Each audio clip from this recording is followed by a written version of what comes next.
Hello, hello, hello, hello! Welcome back again sa ating Blog Play. Ayan. Hi, Hey! Chal. Hello, Hey, Mare. hey! Hi, Mukhang Mare. ano, Magandang gabi. magandang gabi. Namiss kita. Ang tagal natin hindi Alam mo, nag-usap. I know, parang nagkita na lang tayo sa story, pero ganun talaga, Mare, Oo. pag busy life. Mare, Pero, totoo. feeling Ramdam ko na mas kita. na-miss tayo ng Vlogger fam. Ay, nako. Vlogga fam, totoo ba yan? Sure. Let us know in the comments below. Sure. Okay, Press guys. 1 kung na-miss nyo kami ni Oo. Adrian. Hey, Rans! Kung hindi, Ayan, wag na lang ulit kayo sila. mag-press. Hi, Rans. Oo. Kung hindi, wag na kayo mag-press. Charot. Okay, Sanay naman guys. kami Hello. hindi kami pinapansin. Chal, wag tayong gano'n. Char. Hits the poons. Charot. Alright. Alright, guys. Welcome back to Vlogapalooza, ang new source of entertainment brought to you by Vlogapalooza. So enjoy watching Yes. entertainment content and relate to stories to your favorite content creators and influencers. So sit back, relax, and enjoy the show for tonight. So, Chal, take it Ayan na. away.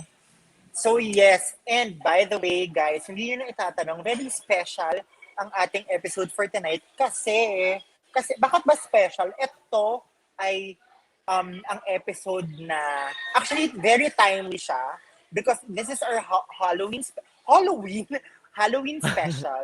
But then hindi natin pag-uusapan yung mga nang ghost sa atin. We will Ay, really talk about dami. feeling ko Dami. kapag yun yung ginawa nating Halloween special, sesegue yun bigla sa sesegue yun bigla sa Valentine's. Sorry. True. Hindi. Okay, go, So, go. pag-uusapan natin is like, we have a special guest tonight whom we will be interviewing, will be talking about the paranormal. Diba? Yeah. Pero hindi naman siya like may paranormal experience ba siya or if may ano ba siya, if may third eye kineme ba siya. But alam naman natin na meron yan. Malalaman natin yan maya-maya.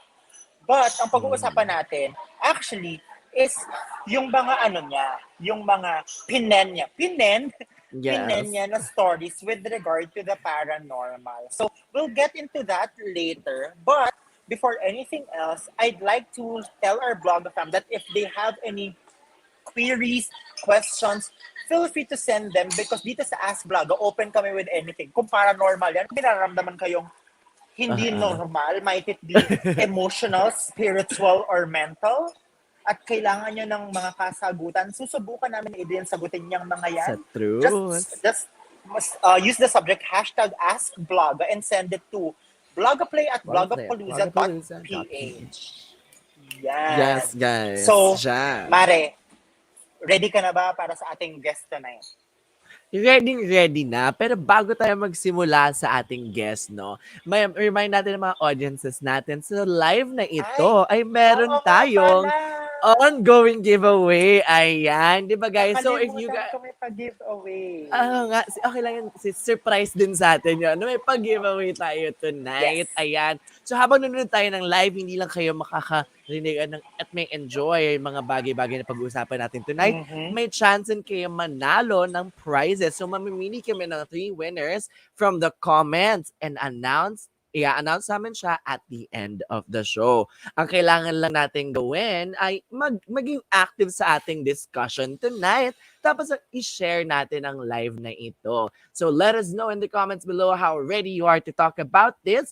But without further ado, introduce na natin ang wonderful guest natin. So, our Halloween special guest. Yes. Our guest for tonight. Ready na ba kayo? Ready na ba? Okay, paki-type 1. Ganon. Type 2, lahat. Yan. Super ready na daw Press sila. 1 kung ready na. By the way, Mare, bago mo tawagan, I would just like to greet yung mga nanonood sa atin tonight. Si Vlogga Mama Is, si Jercel, Hello, si Vlogga Mandy. Mama. Ayan. And sabi ni Ayun, Mandy, yes, hello. ready na siya. Nag-press siya ng 1. So, Oo nga eh. Mare, Thank you, Jercel. ito na. Ito na nga, guys. Ito na. Okay. Hinga na tayo. Wait lang. So our special guest for tonight is none other than Tita Oz, better known as Oz Marie G. She's the author of the best-selling Viscerebus series and creator of Aswang. and on Clubhouse, where she and the PH community discuss about the supernatural, the esoteric, and the spiritual. Grabe, I'm so excited. Let's welcome our Miss Oz Mary G. Hi, Hey Miss Yes. Oz. guys! Hello. Hi, Miss Aswang Oz. tonight, diba? I know. Yes. I love Oo. Miss Oz, alam mo, super na-excite talaga. Kanina kasi, di ba, before tayo mag-start ito, we were talking about how this all went. And thinking about things like this, parang ang grabe nung naisip mong world when it came to this book. Super, it's a wonderful, wonderful talent. And grabe, parang nung dinidiscuss mo pa lang siya kanina, na-excite na rin ako siya i-share sa ating mga blog of fam. Alam mo, Mari, Yon. yung feeling na parang, ano siya, yung feeling ko when I first read Twilight. Yun nga yung Kasi sasabihin ko rin eh, dinidescribe ni Miss Oz kanina, oh my God, sabi ko, oh my God, another Twilight series, pero local. So, I'm so excited.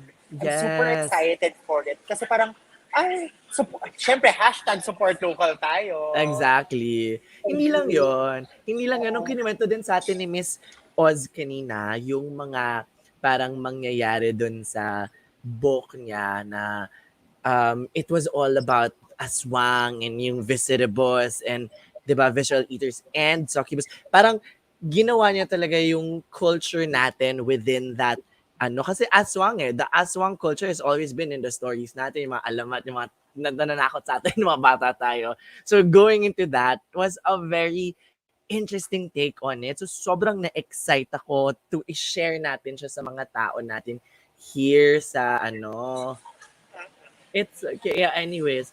So, ayun lang naman. So, Madam Oz Marie G. Ayan, Madam Yes. Oz. Hello Ano naman ang guys. nag-spark sa interest mo sa paranormal? Do you remember I, your first experience when it came to the paranormal? I grew up with the stories kasi. My grandfather used to tell me when I was young about the stories. Kasi my grandfather, ano siya parang very serious siya na person. Whenever he would tell stories at like 6 o'clock in the afternoon, para siyang nagde-describe lang ng normal world. Yung parang, kasi he would go away during the day, and then he comes home at night, and then I'll ask him, where did you go, Lolo, diba? Saan ka nagpunta? And he would just say, oh, I went to the Lutang Itim, and I talked to that like this, and like that, and just stories. And but ever since maliit ako, I love reading fairy tales. I actually collect them. Mhm. I end up collecting them. So, mahilig talaga ako. I was addicted sa mga nung tinuro sa school yung mga Greek mythology, mga ganyan. I was Yeah. so into like that. But I think it all came from the fact na second child ako, lagi akong on my own, ma-imahinasyon ako eh. You know? So, Mm-mm. nung Okay. bata ako, syempre, I mean, it's not a big deal, pero when I was growing up, I see a lot of these strange things. Kasi yung likuran ng, at the back of our house, yung puno, I always play alone. Then I would see memories of seeing strange things. Pero sa akin kasi parang may lamali mo, imagination lang, diba? And then my lolo normalized it kasi. So hindi ako natakot. Up to now, hindi ako takot sa mga whatever it is I see. Oo, wala akong fear sa ganyan. Ah, Mas medyo natakot ako. parang Napakrisakino ako gusto ko doon, yung, charot. paano? Sample. Doon, sumama ka na. O, pwede, di ba? Aray ko, oo nga. Kita kilong dating. Oo, di ba? Oo. Yeah, Okay. wala akong ano doon when I was young. Like literally, I remember I used to play like ang pinaka-common kasi iba-iba itsura niya eh. And Yeah. some they would visit often, some minsan-minsan lang. Pero ang pinaka-common is this parang dark mist. Mukha siyang cotton candy na dark gray na may mata na nag-glow-glow yung mata. Nasa ibabaw lang siya sa canopy ng puno, doon siya nakatira. And I always see it. It's always there. Parang wala lang. Kasi it just watches me naman eh. Wala naman siya ginagawa eh. Oh my Oh, gosh. So, I would go to the bakasyon to my lolo's house, which is, I grew up in San Jose, Batangas. Pero my Okay. lolo, I was born in San Juan, Batangas. So I would go there bakasyon. And there's also like a lot of mango trees at the back of my lolo's house. And I'd play there. And the black mist is there. nasanay ako. Ah, pero Miss Oz, hindi ba siya parang, for you growing up, hindi ba siya parang, for the lack of better term, weird? Or pag Hmm. kinikwento mo ba siya sa mga friends mo nun, parang hindi ba sila, anong sinasabi nito? Parang hindi ba sila Hindi nawi-weirdohan? ko siya Or for you, kinukwento is normal lang? kasi Ah, oo, kasi parang akala ko normal lang. Wala. Tsaka medyo nag-fade siya nung mga ano na ako, medyo tumatanda-tanda na ako, like that. You know, parang siguro mga 10 or 12 years old, hindi ko na siya masyado nakikita. Kasi marami na akong barkada noon. Hindi na ako mag-isang naglalaro sa likod ng puno, 'di ba? So, I Oo. go na with my friends and sometimes I'd see them in the woods. Kasi in Batangas, you know, in the probinsya, 'di ba? Maraming puno dyan eh. Even if may streets and whatever, sometimes I'd catch a glimpse of them. Pero wala lang, hindi ko lang pinapansin. Kasi, tapos parang nag-feed na siya hanggang mag-college na ako. And then, nag-start lang siyang bumalik nung namatay yung lolo ko. Parang nakikita-kita ko na siya ulit. But because I live in the city, You don't. these creatures are to me attached to nature. Because I don't see them in the city. Sa, ano lang, Wow. oo. Okay. Para ah, siyang ano, yung nangyari kay Madam Oz, para siyang Spiderwick Chronicles. Alam mo ba yun? Parang, Ala- oo. Oo, Parang yung gano'n. yung parang oo. merong glasses or may kailangan may ano sa kanilang aswang na Basta parang moves. ipapakita sa na, Dapat oh basta yan, you moves. can see Oo. them. Kasi Pero dati, never kang, sorry ma'am, never ka nilang like pinaktal? oo, or like Hindi. ano sa'yo, Wala. nakipag-play sa'yo in Or ano they would play with talaga. me. Pero wala lang. Hindi ko siya pinapansin. Kasi, like, I remember nung maliit ako, alam mo, normal sa akin yung magbe-breakfast. Kumakain ako ng, you know, bata tayo, pandesal, tapos whatever. Tapos meron akong baso ng milk o kaya orange juice na habang kumakain ako. Kasi yung table namin nung parang rectangular eh. Pag kumakain ako, umaandar yung baso. Kailangan mo siyang sagipin kasi mahulog siya sa table. Normal yon. So natutunan kong maupo doon sa long side ng table para mahaba yung travel ng baso para matapos ko yung kinakain ko hindi siya mahuhulog. Ganun siya. Normal siya. Maliit ako. Hindi ko wala lang. Tapos may, Ah! tapos No, may pinsan ako nagbakasyon. Bali na stress ako ng very light. ako din yung Hindi, itsura ko. nagkasyon So ako. Hindi, makikipag-uunahan ako. hindi, Kumain. may cousin Alam mo ako kung ano nakakatakot? nagbakasyon. Oh. So anyway, may Go. cousin ako nagbakasyon. Hindi, Doon ko Tita lang Oz. nalaman na nakakatakot yun. Kasi yung cousin ko nagbakasyon. Dumating siya nung gabi, okay lang. Nung Oo. breakfast ko, nakita niya umaandar yung baso. Natakot siya. Gusto niya nang umuwi that same day. Ayaw niya nang mag-stay. Doon ko lang na-realize na nakakatakot yun. Kala ko normal lang siya, yung umaandar yung baso. Isi-save mo kasi mahuhulog. Eh pag nahulog, ako yung mapapagalitan eh. So, habang kumakain ka, save mo yung baso, babalik mo sa malapit sa'yo, umaandar na naman siya, babalik mo na naman. Yun. Oh my Normal yun. gosh. Pero Miss Oz, dito ako, nagulat din ako doon, pero dito ako curious. So, among, kasi di ba may mga Oo. kwento, alamat, di ba, may mga, di ba, pag tayo yung nuno sa punso, di ba, napapanood natin sa mga shake, rattle, and roll na mga aswang, mga tik-tik, mga ganyan. Is there any, like, yung mga nakikita mo ba talaga na yon or somehow related dun sa mga, the way na dinedepict siya sa loob ng mga Hindi. movies? Hindi. Anong mga, Hindi. like, can you describe to us, bukod dun sa black mist, can you describe to us what else, how do they form or Yung manifest iba in kasi, front of? okay, yung iba kasi walang form. Hindi siya humanoid. Hindi siya mukhang animals. It's kind of hard to describe. Pero ang may form are like, I remember there was this, mukha siyang lalaki. Um, Kasi there are 3 mango tree there. Tapos parang may pababa na ganun. Sa dulo meron puno ng avocado. Nung matanda na, hindi na namumunga. But kasi yung tatlong mangga, malaki yun eh. Lalo na yung gitnang mangga, like it needs about 4 to 6 people to go around it. And there's parang bench na nakadikit na doon para doon ka uupo. So I'd sit there. And then, pero you could see the avocado tree there. And from behind it, nag-step out yung guy. Mukha siyang guy. Ang itsura niya is parang yung skin niya is, hindi naman puti, parang lightish blue. Para siyang, puti pero parang bluish ng konti, parang powder blue ang kulay. Pero ang weird sa kanya is yung suot niya. Yung suot niya was, alam mo yung parang sinamay na nakikita mo sa puno ng nyog. You know, Parang in the, parang net-ish, parang parang ganon, parang yellowish, comes naturally from sa okay. sinamay, sa Oo. puno ng nyog. Parang ganun yung suot niya, tapos nakadikit sa balat. Parang fitted yung clothes. Na parang ganun, made of like that. Tapos nakatingin lang siya sa akin, tapos sabi ko lang sa kanya, ayun naman yung damit mo. Hindi naman siya nagsasalita. And then he would just step behind the tree and then mawawala na siya. Lagi ko siya nakikita noon, siguro 3 or 4 times. So yan yung pinaka-humanoid. Pero hindi ko siya, I wasn't so worried kasi nga, wala naman ginagawa sa akin. Lalaro lang ko. Usually, I would play sa likod from breakfast time until mga lunch, tapos kakain ako ng lunch. Tapos babalik na naman ako doon hanggang mga 5 ng hapon. Kasi by 6 o'clock, kailangan nasa bahay kini. Mapapagalin ako. Tapos, I've seen some na mukha siyang ahas, pero gold. Hindi kulay gold. Parang made of gold siya. Walang mata. Tapos nagsislither siya sa ground. Pero hindi lumalapat yung ano niya sa ground. Kasi hindi naman nagugulo yung damo. Yung, tsaka yung mga dahon, patay na dahon. Maraming yung ganun yung itsura.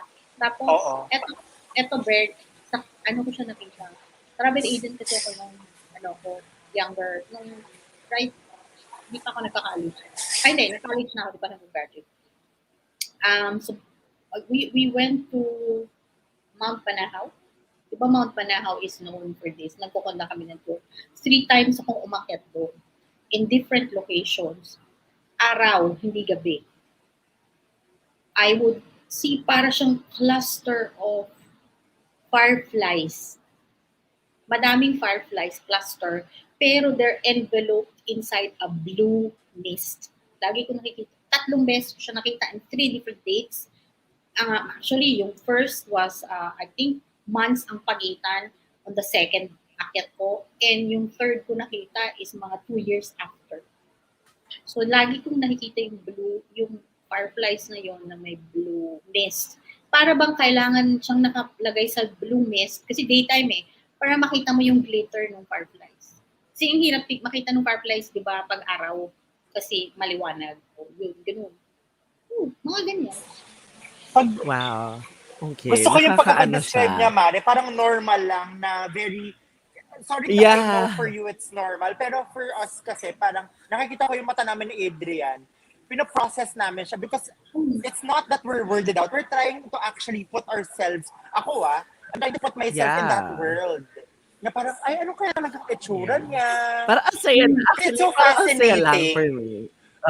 More than weird. It's so fascinating. I asked my lolo about that before. Sabi ko sa kanya, kung pinagkwentuhan niya ako, like, sometimes kasi he would come back and he would tell me, nakipagkwentuhan ako sa diwata ng tubig or something. I ask him, anong itsura? Kasi ang imagination ko ng diwata ng tubig, mukhang babae na nakaputing gown at naglalaro ng tubig. You know, the usual. May shell-shell sa buhok. Hindi. Sabi ng lolo ko, no, they don't look like that. Ang sabi niya sa akin is that yung utak natin, pag nagpakita sa atin yung mga pictures na ganyan, sabi niya, ang utak natin ang nag-a-assign ng form. Kasi hindi kayang i-process ng brain natin anong itsura na yan. Kasi otherwise matotrauma tayo. So sabi niya, that's why everybody that says nakakita sila ng nuno sa punso and it looks like small man, mukhang gnome na nakaupo sa nuno sa punso, it's because nabasa nila sa libro, napanood nila sa movie, nakwento sa kanila, nagganon yung storya. So in their heads, it looks like that. Ang kwento nga niya sa akin, sabi niya, pareho lang yung energy, yung spirit, or yung elementals na nakikita natin sa Pilipinas at nakikita sa ibang bansa. Kaya lang iba yung depiction nila. Kasi yun yung kwento sa kanila. Diba it makes sense? Actually. Look at my face. Yes, it does make sense. Okay. At gusto ko, Mare, yung parehas tayong like it all is connecting in my head na parang, oo nga. So, parang when you can say, for example, di ba, let's look at international mga yung depiction nila ng vampire, obviously may something equivalent din siya sa atin on that and parang ganon, di ba? And how we Oo. describe Ano ba ng them. Anim na equivalent ng klaseng manananggal sa creatures atin? natin. Naku, dami nating manananggal types. Iba-iba sa Oo range. nga. 20 Pero plus. alam ko lang talaga yung normal na parang normal na tao yung itsura, tapos naghihiwatayan lang yung katawan. Ang Yung sa manananggal TV yun. lang. Oo. Oo. Yun lang yung alam ko, madam. Pero ang galing. So ako, I'm actually curious, no? So when you say na pag nagpapakita sila sa inyo, hindi ka naman nila ginagalaw. Siyempre, yung rule din na parang pag hindi mo rin sila ginawa, hindi ka rin nila gagalawin. Paano kung mayroong mga stories ka bang narinig sa grandparents mo na parang um, na people who had bad encounters because yung mga, di ba pag sinasabi, pag ka ng nuno sa punso, manununo ka dyan, magtabi-tabi po ka talaga. So, So, kasi sila, because we can't see them. Sabi nga ng lolo ko, yung trabaho niya is more, hindi kasi siya nanggagamot yung lolo ko, yung para siyang intermediary. So, ang sabi niya, kasi minsan, hindi natin sila nakikita, hindi rin nila tayo naintindihan, kasi curious din sila sa atin. So, minsan, nagagalit sila kasi nasasagasaan mo yung bahay nila, yung teritoryo nila, in other words. Pero because hindi nila tayo naiintindihan, gumaganti. So, sabi ng lolo ko, yung kalimitan ng ginagawa niya is to pacify, to explain. Hindi kasi kayo nakikita ng tao. Huwag niyong sisihin, kumbaga, yung hindi naman gano'n. So, may naririnig ako.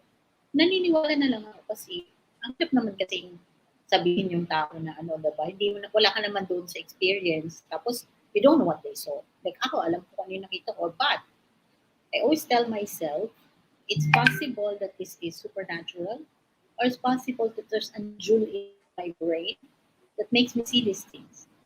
Pero kaya ayoko namang ipa-check or ipatanggal kasi wala naman, it doesn't hurt me. Ano ba yan? Daming test. Hindi, it doesn't hurt me. It doesn't hurt me. It doesn't scare me. Parang wala. Ayoko na lang tanggalin kasi ang point ko is, kasi hindi naman ako nasasaktan. Wala namang epektong negative sa akin. Ang tingin ko na lang ngayon, this is why I like trekking sa woods. Kasi it's very interesting for me kung ano yung makikita ko. Kung totoong notebook sa brain yun at tinatanggal ko, di wala na akong nakita kung may puro puno. Diba? Pero Tita Oz, may question ako dun sa mga parang nakakakita. Kasi ako personally, awan ko kung feeling ko lang kasi I personally can feel. Parang nakakaramdam ako, but I can't see. But kunwari, if we're gonna be together, alam mo yung parang nakakakita lang ako ng form, yung sinasabi mo parang mist, but I cannot say whether na guni-guni ko lang ba siya or what not. Pero kasi ilang beses na, pag may kasama kong friend na open din yung eye niya, ang weird for me na parang dumadami yung parang, ano yun? May ganun, ano yun? Pero hindi ko, parang I'm brushing it off lang naman. Okay lang yun. Kasi sabi ng lolo ko ganito yan. Sabi niya, all of us has the ability to feel them, sense them. Pero hindi daw lahat makikinig kasi doon sa senyales. Or you're ready to sense it. But all of us can sense them. But out of those who can sense them, not everybody can see them. Out of those who could see, not everybody can hear. And out of those that can hear, not everybody can understand. Kasi pala kahit nakikita mo sila, pag hindi mo naman sila, kailangan mong naririnig sila para magkaintindihan kayo. Ako kasi yung iba nakikita ko lang. Yung very few yung naririnig ko. So yung few na naririnig ko, hindi pa ako maabot sa point na sobrang naiintindihan ko. Parang pag naririnig ko, parang mapapaganto pa, ano daw? Ano daw? Kasi hindi ko maintindihan yung sinasabi. Kasi so sabi ng lolo ko ganun. So yung lolo ko is the kind who can understand. Kasi once naiintindihan mo sila, pwede mo na silang kausapin. Parang ganun. So yan yung sabi niya. So with that being said, Tita Oz, I wanna I wanna ask you naman, kasi we're actually getting to know na the world na nakagisnan mo as in yung childhood. Alam mo talaga, for you, it's normal. So, Yes. let's move on to that world and how yun naman it helped you, or paano ba nagsimula yung pag-pen mo dun sa mga books mo, and how did it help you create and introduce that world to people who can't see or can't Yes. feel and whatnot. Parang yung transition ba? Okay. Actually, nung bata ako, ang sinusulat ko poetry. Hindi masyadong stories. Because I love poetry. I like the sound of it. I like to play on words. I like to think about it. Pero, even when I was young, I realized na parang hobby lang yung poetry. Hindi ka yayaman. Parang gano'n. Diba? And siguro nagsusulat ako ng mga short stories, ng mga love stories. Yung mga tipong, kasi panahon niya ng mga pocket books na ano. So yun. But again, hindi ko siya pinursue kasi nga, hindi Precious ako Hearts yayaman. romances, ganyan. Oo nga, ganyan. Hindi ako yayaman dyan. So anyway, etong Viscerebus, sinulat ko to nung bago mag-start ang pandemic, literally February. Kasi ganito yan. I was approached to write a storyline for a potential series sa Netflix. So, ang ginawa ko, nag-research ako. Kasi ma-research ako, syempre, businesswoman, girl, sales, research. And then nakita ko na sa Netflix, what sells more are fantasy and horror. Yan yung mabenta sa Netflix. And I thought, para maging mabenta ka sa Netflix, kailangan may universal appeal. So but kailangan unique. I mean, it's so easy to transition to our lore. Because our lore, I love our lore. Our lore is way better than every other horror creature. As a matter of fact, I know na the first time na introduce sa akin yung concept ng vampire ni Dracula when I read Bram Stoker's book, I thought, yeah, it's a good story, but as a horror character, lame. Sumisip-sip lang ng dugo eh. I-compare mo kaya yan sa manananggal na lumilipad-lipad. Hello, mas nakakatakot si manananggal, so hindi ako natakot. But anyway, so I thought best to approach, to write about is Aswang. Kasi ang Aswang, meron ng konting international traction na feature na yan sa Grimm, yung television series na Grimm. And there are many films, not just Filipino ones, na na-feature na ang Aswang. I thought, okay, I'm gonna write about Aswang kasi mas may recall. Also, Aswang is a creature that exists not just in our culture. It exists in Southeast Asia as well. Iba nga lang ang pangalan. Pero anyway, but it exists. This concept exists. So I thought, yeah, I'm gonna write about it. But I thought, I don't want to write about it the way other people write about it. It's this mindless, evil, demon spawn that eats humans. Yeah. Tapos ang always is humans versus aswang. I thought that is so trope. It's so done. And so I decided I'm gonna create a world for them na sila yung protagonist. So it's not about the fight between humans and aswang, although there's a bit of conflict there.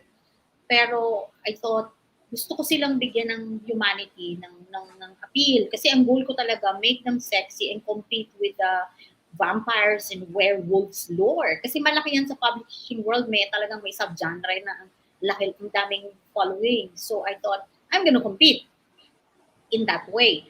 And then I did research and I realized there's no origin stories ng aswang. Pag magbasa ka, nobody will tell you saan sila nanggaling, paano sila create.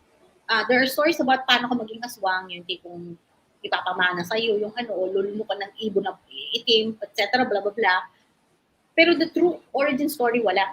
So what I did is I created an origin story for them. And luckily for me, it ties very, very well with the story of Prometheus. If you research it, si Prometheus was tied in Prometheus is supposed to be the creator of man, and he was punished by Zeus, and Prometheus gave men fire. So nagalit si Zeus, pinarusahan na si Prometheus, tinalig na sa Mount Caucasus. Tapos every day, there's a giant eagle na god din siya, who eats Prometheus' liver every day, and nagre-regrow yan at night. I thought, fucking hell, that's brilliant. So, dyan yung parang origin story ng mga Viscerebus. Because Prometheus created man, I made Prometheus create the Viscerebus or the Aswang. So now that becomes their origin story. But ang stories ko, the first novel ko was Rise of the Viscerebus. And this is modern day. Kasi ang hirap ng ano. Pero I can write about it, pero I find it, kailangan ng research kailangan accurate kasi historical facts. So the modern day siya, and essentially the conflict is viewed in the lens of the human that this girl fell in love with, na yung girl ko is Viscerobus. Ano yung conflict ng rules na, kasi the Viscerobus, bali the Aswangs, parang what they did is they have a government, and their government is parang adamant to keep the existence of the Viscerobus hidden in plain sight sa mga tao. Parang matapos na yung awayan nila noon, nagpapatayan sila noon. Siyempre kasi kinakain sila ng mga aswang. Siyempre gaganti yung mga tao. Mas marami yung mga tao. So to protect themselves, they decided, sige, we will live within the humans, but we will keep our presence hidden. So, Sorry. yes. Sorry. Gusto ko lang ang ganda niya kasi it really showcases different aspects and influences from all over the places. We had Greek mythology and yung parang pag sinasabi ng may government, para tuloy siyang Harry Potter / alam mo yung immortal at saka lobo. Di ba na parang meron silang itinakda. Sabi ko nga, Yeah. Mare, parang kanina, di ba sa backstage, it reminds me so much about Twilight. Kasi di ba parang may, Ganon din. Yeah, may government din yung vampire. Yeah. Pero ito baliktad. Kasi, tama ba, Tita Oz? Yung parang protagonist dito is the girl. Siya yung Viscerebus. Oo. Yeah. See? Parang So basically, ang bida si niya, Edward. hindi, ang bida niya, hindi si Bella, kundi si Edward. Like, yung story na parang, side ni... it's really the story of how the Viscerobus live within the society of men. How do they abide by the laws? How do they kasi maraming advantages being a Viscerobus kasi hindi sila tumatanda. Malalakas sila, and so on and so forth. Tapos may super senses sila. So, compared to humans, parang wow. Pero there are disadvantages to such privileges. For one, like the Viscerobus has to sever all relationship with their human friends because they're allowed to be friends with human, pero kasi they live in they go to human schools, they socialize with human, but they are required to sever relationship with the humans every 25 to 30 years. Kasi mahahalata ng tao, hindi tumatanda, di ba? Si Cher. Charot. Si Cher, hindi siya Si Paul Rudd. Diba? Yung hindi mo tumatanda. Si Oh my God, Tita. Viscerobus ba si Cher? Pati si Madonna. Feeling ko, oo. Totoo. Iba hindi tumatanda. So yung parang these are like the challenges of there. No? And then I also made this society of the Viscerobus matriarchal, which means the highest decision make. Parang in each country, meron silang tribunal, and it's headed by two partner. They don't have to be married, pero they're elected, the patriarch and the matriarch. The matriarch is the actual higher position, parang presidente yan. So parang... Yes, the crushing patriarchy. Oo, parang ganyan. Oo, so... May hugot. Tapos meron silang parang United Nations in a way na meron silang Supreme Tribunal where they all talk about the laws. But their laws are all around this veil of secrecy. So they cannot reveal to the humans. Kasi pag nalaman ng tao, may weapons of mass destruction ng mga otage, di ba? So, delikado ang mga... And they're like rich, and the Viscerobus are rich, educated, kasi nga, daang taon ang mga... Di ba? Ito ang tanong, Jur. Because I still need to eat human viscera. Because the human viscera stabilizes their human form. Kasi remember, shapeshifter ang mga aswang. So they have two forms, their animal form and their human form. So kailangan nilang kumain ng atay para maging human sila all the time. And they do that every 3 days. The point is, how do they do that without killing humans? Sandali, every 3 days. Tatambay Oo. po ba sila sa morgue? Charot. Nasa oh my Ano siya, gosh. eto yung, so they operate businesses that give them access to that. Kasama na dyan yung morgue, yung hospital, so all over the world, di ba? Ano? Gano'n. Kasi So, para hindi basically don't have, yan. oo, parang, So, Oo. kaya parang kailangan yung, educated, kailangan may oo, business, parang Oh okay. my yung sa God. laws nila, di ba? Para siyang When Jennifer's Body research yan, tuloy din. Para hindi rin siyang naman, kasi si Jennifer's Jennifer's Body. Bobby naman will Oo. kill anyone. Parang sa laws ng Oo. Viscerebus, because it's actually capital crime to kill a human and one Okay. of their kind. Kasi mahahalata, di ba pag may aswang attack, so this is why meron silang police force. So may mga story ako ng police force dyan. Yung police force are called Istaris. And they're deployed kapag doon sa maliliblib na lugar whenever there's an aswang attack. Kasi ang point nila, they need to make sure, they need to counteract this, they need to catch the aswang, kill if not, kung hindi kayang i-rehabilitate, or kung kayang i-rehabilitate naman, kasi usually it's these people kill because they're not educated, they don't know that the tribunal exists. So inililipat nila yan doon sa within the center where they're all aswang. Kasi bali yung gobyerno nila yung nagsusupply ng mga viscera. Ang tawag doon ay ethically sourced viscera. O, di ba? May ganyan. Aloka, di ba? Ang profound. Oo. Oo. So parang i-discuss Tita human Oz, health. sila ba yung may pakana ng white van? May baka na ng alin?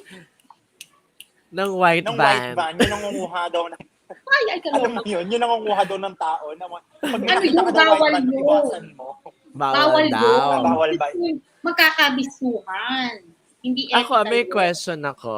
So, Yes. 'di ba sabi mo in-explain mo si origin story. Usually maganda talaga na may origin story kasi mas maiintindihan mo yung background ng characters. Ang next kong question, bukod sa Aswang or sa Visceribus, what are the other mythical creatures from our lore ang makakasalamuha ng ating bida sa book na ito? Okay, Ay, so ito what na. I did was, there are many types of aswangs.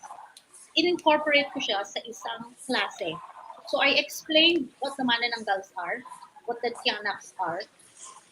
The tiyanaks are baby aswang na hindi pa nila alam i-control yung kanilang pag-transform kasi gutom. So it's the responsibility of the parents to get the viscera, pakain dun sa bata. Siyempre wala pang control. Tapos kaya sila mukhang malang halimaw kasi hindi pa nila alam paano mag-transform into a full-blown animal dahil baby pa. That's the tiyanak in my book. Diba? Ah, Okay. Ang manananggal are kasi in the canon of the world of the Visceribus, a normal aswang can only transform into a four-legged predatory animal. Animal. Yung mga lion, puma, wolf, yan mga Mm. ganyan. So they cannot transform with this pack. The only one who can do that, a very, very rare aswang, is called apex or super shapeshifters. Kasi remember, nakuha nila yung genes na yan doon sa eagle na kumakain ng atay ni Prometheus. Kasi ang Visceribus was created by Prometheus out of his own liver kasi nag-iisa sa bundok eh. At sa mga whatever. So technically, nakuha nila yung DNA, yung need to eat human viscera. Hindi ko inimbento yung eagle na yun. Nasa Greek mythology yun. Kinonect ko lang. So, okay. anyway, so merong super shapeshifters sa world of the Visceribus that happens very rare yan, one in every 250 years. One in every 250 million aswangs. So very rare. Pero because they are kind of sort of parang, I wouldn't say mythical, pero yan yung klase ng parang whenever one emerges in the midst of the Visceribus, parang kinaiingitan ng lahat. They all want to become one.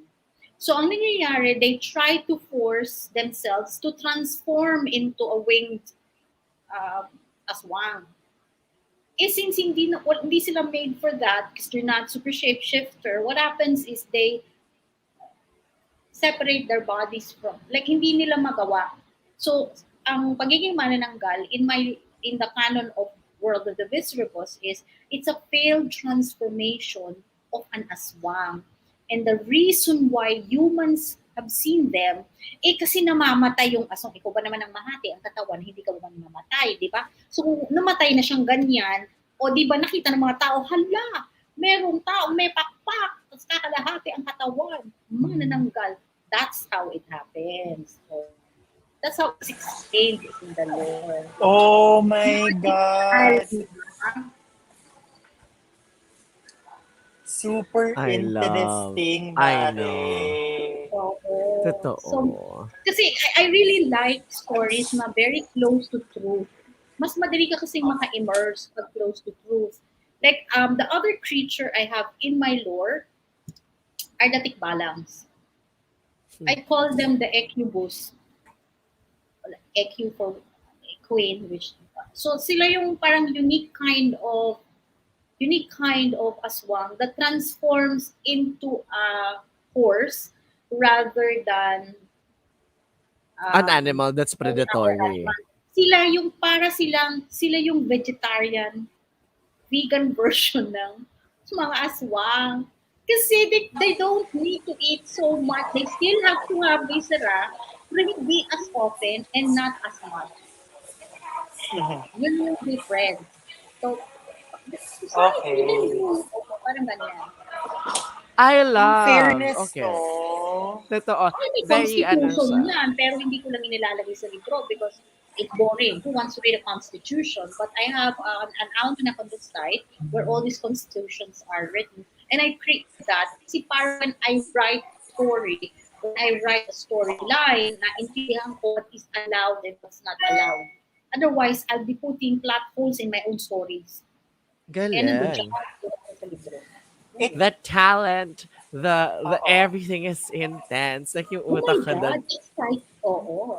Parang Alam mo, like, Tita Oz, I'm so excited for what's in store for this novel, for this series. Kasi, yun sabi mo nga, may constitution. It reminds me of Harry Potter and Twilight putting together. Kasi parang na-imagine ko siya, if ever this goes mainstream, alam mo yung parang lalabas siya yung ngayong, yung sa Harry Potter, yung fantastic beasts creatures, and where to fantastic find them. beasts, na eventually after sasabihin naman kung bakit may constitution, yung mga ganon. So, oh my God, this is so exciting. And thank you for actually introducing this to society, Yes. normalizing it, which actually would lead us to our next question, Mare. Diba? Ayun. So, madam, so sasabi nga natin, para I'm sure this gathers so much people into your, to your spaces. And we've heard that you were quite active in the supernatural and local folklore scene. What is the community like? Kamusta naman ang community natin when it came to this one? So we heard that you have a clubhouse, you talk about those things. Ano yun, meron ba kayong online show na pinag-uusapan nyo lang yung mga Yeah, ideas? we call the events rooms. We have our club is called Aswang et al. And the goal of the club is to propagate the lore and like really put it in a global stage. And so we have a weekly session where we either discuss other creators' works, yung mga writers, mga graphic novelists, filmmakers that feature our lore. We give them a platform to discuss, talk about why they chose this. So that's one kind of talk. The other kind of talk is more about talking about our experiences in supernatural, yung mga kwento natin, mga like that, yung mga ganyan. We also do seances. We have a very regular room every Sunday, 9:30 ng umaga, Manila time. It's the Elemental Seance with Gerard Albina. So what you can do is you just go there sa clubhouse, like put your recent photo and sasabihin niya kung sino yung mga elemental guardians mo. And he's very precise. We swear to God. Nothing scary. He'll just tell you really, very useful. Oo. Nakakaloka. Oo. I Tita, love kailan to? it. May clubhouse ako. Parang ready na ako 12:30 every mag-clubhouse. Sunday, 12:30 a.m. No, 9:30 a.m. Ay, 9:30 pala. 12:30 yun pagkarinig ko. 9:30 a.m. 9:30 a.m. every Sunday, Manila time. So, join Nakikinig ako kayo. dyan. Oh my God. This is so, True. for me, Mare, this is so fascinating. Again, I cannot emphasize Ex- how yes, fascinated exactly. and interested I am to, one, read your book, Thank you. and two, to get to know more about the world that you created and get to know more about the supernatural, ano, 'di ba? The supernatural world. How about you, Mare? Well, ako talagang what I love about how Miss Oz got into all of this was how how she really found it like something that she experienced, brought it into us, and i-explain niya sa atin kung how she felt that way. And ang maganda pa doon is pinalitan niya pa ng perspective. Hindi lang in the perspective of the people, but perspective Mm, ng other creatures. Na parang, paano mo ba siya may isip? Like, paano mo siya empathize kung hindi ka man like hindi nga ikaw aswang Oh, or hindi ka din viscerabus, 'di ba? Parang oo. ang galing oo. lang. To Doon ako jump off from that na-excite. point, actually, kasi ang introduction sa atin, Tita Oz, if you may, ang introduction lang sa amin kasi talaga, like, aswang-aswang na na-normalize Yeah. recently was 13. But again, it's in the eyes of a human. Oo. 13 as a medit. This time, it's the other way The around. other It's way really the around. eyes of the aswang or the viscerabos and how they see the world, how everything Oo. works. So this is really interesting. Yeah. Alam mo ako, Alam like I love 13.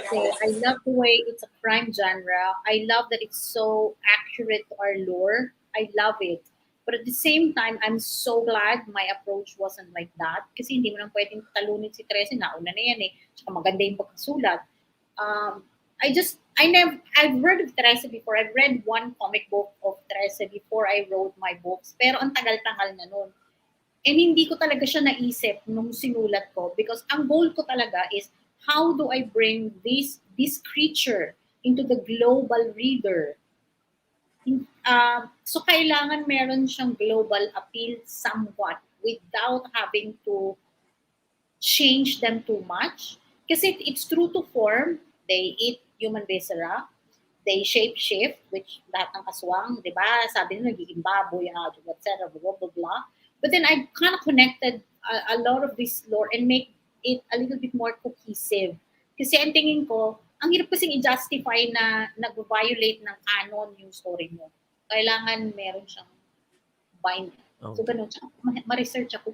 So, Eh, it must madam, okay na okay Oo. yon. Alam mo, which leads us to this. Na sobrang na-excite din ako to get to know and read it. Especially get to know the world that you've created. Talagang, right now, thank you for giving us a chance and opportunity talaga to figure out and understand how it all came to be for you. Super exciting. Ang galing lang talaga. I swear, like when you were telling this to us backstage, explaining it to us up until now, I really feel that alam mo yung parang there is that universal thing that you really want to Mm. get to the global scale. It really has that. It really has that feeling that everything feels that everybody could relate to it because it is something that everybody experiences in their own regions, in their own countries, na indifferent in our form, like in the eyes of the Filipinos who Oo. kind of see Mm-mm. it already. And at that point, alam mo, I think that will leave a lot of things for people's imagination. So sa mga viewers natin dyan, thank you, Vlogga fam. So abang-abang kayo at sa mga mananalo natin, i-announce natin yan within the live. But for all this, maraming salamat, Miss Oz. At sa Susana, Thank makasama ka pa you. namin muli sa No susunod nating problem. ano. Ang Miss But Oz, tuloy-tuloy. magkikita tayo sa clubhouse. sa Clubhouse, Oo. 9:30 ng Sunday, gano'n. Tapos meron Oo. din silang iba, di ba?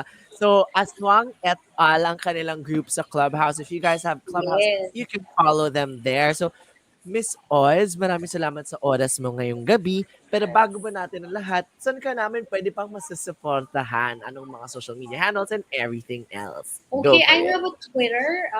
It's Geo Granland, ang Twitter ko. Ang Instagram ko din is Grace Granland, I think. But hanapin niyo ako doon as Osmarie G. As I'm there. I have a Facebook page, author page. It's Osmarie Granland. My books are in Amazon, in Barnes and Noble, Kobo, just name it, it's there. It comes in e-reader, e-reader tuloy, e-book. paperback, hardbound, mamili kayo. But if you want to get the link, it's in the link of my Clubhouse profile. It's also in my Facebook, like in all my socials. Basta mo yan. G.O. Granland or Grace Granland. And then, so, Yan. Thank you so much. Ayan, Ayan. guys. Alam na natin kung saan And natin masusuportahan si Miss Oz. At guys, let's back her up kasi sobrang ganda ng story niya. yes. And bukod pa doon, matriarchy. Yun talaga ako eh. The future is Yes. woman. Yes. The future Naulit is na ako mga woman. comments. Abante babae, ganyan. Oo. Totoo. Sige. Ayan. Thank you so much, Excited. Miss Oz. Thank you, Maraming salamat. sis. But before we let you go, Ayan, bigger hearts, madam. Ganyan. Ayan. Tapos minsan pag nagka-clap kami ni Chal, gano'n.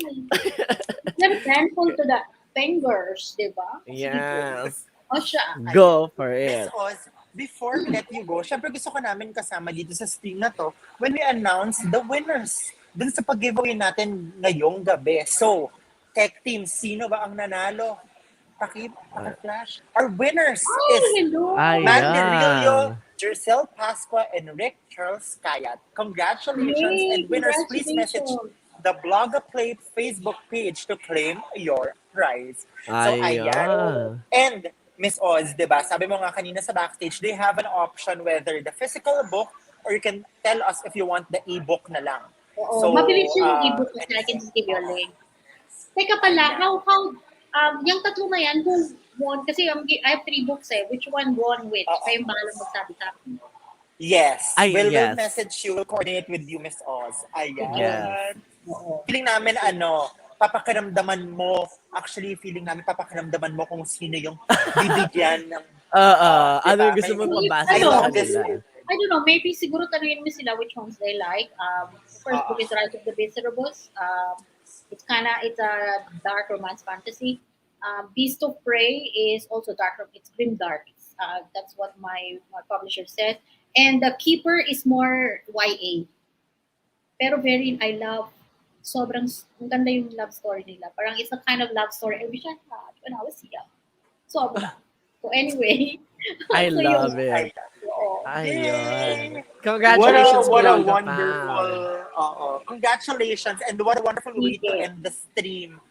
Our blog of Exactly. winning the books, and dadami yung subaybay, makakaalam nung mundong ginawa mo, Tita Oz. So maraming salamat, and we shall see you Ayan. very, very soon. And Blogger Fam, eto na nga, since alam mo natin, yung mga nanalo, that's it for tonight. And if you have any concerns, Questions, kung gusto nyo yes. i-message si Tita Oz about may questions kayo sa paranormal, i-send nyo lang yan. Just use the Correct. hashtag AskBlogger subject and send it to bloggerpalooza.com. Blogpalooza.ph. Yes. And there, we'll try to answer it kahit hindi kami expert sa supernatural. Sanay naman kami sa mga ghosts ng aming nakaraan. Tsaday! Ibang ghost pala yon, friend. Hindi Iba tayo yun, ready pala. doon. Okay. Ayan. Ayan. Miss Oz, again, thank Sige, you so much uy, for the thank time. you sa And thank you, everybody. Sige. Bye, Blogger Fam. Paalam at Magandang gabi, salamat, Blogger everybody. Pag Sige, kumain kayo, unahan nyo na yung baso. Dalawin ang baso. Diba? Galawin ng baso. Okay. Thank you, guys.